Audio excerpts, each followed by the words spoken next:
అక్కర్లేని విషయాలన్నీ మాట్లాడడం. అర్ధజ్ఞానముచే సీనియర్ సిటిజన్కి ఇంట్రెస్ట్ ఎక్కువ ఎక్కడొస్తుందండి? దీని గురించి అల్లరి. పరమేశ్వరుడి గురించిన తాపత్రయం లేకుండా పోయిందే అంటే అది తప్పు అని నేను సిద్ధాంతీకరించట్లేదు.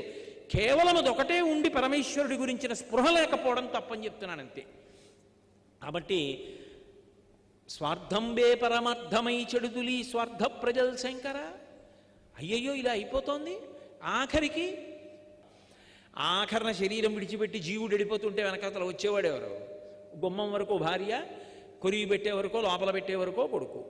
ఆ తర్వాత వాళ్ళు వెళ్ళిపోతారు. చేసిన పుణ్యం ఏమైనా ఉంటే వెంటొస్తుంది, మిగిలింది ఏమీ లేదు, కిందే ఉండిపోతాయి. కింవానేన ధనేన వాజికరిభిప్రాప్తేన రాజ్యేన కిం వా పుత్ర కళత్ర మిత్ర పశుభిర్దేహేన గేహేన కిం అంటారు శంకర భగవత్పాదులు.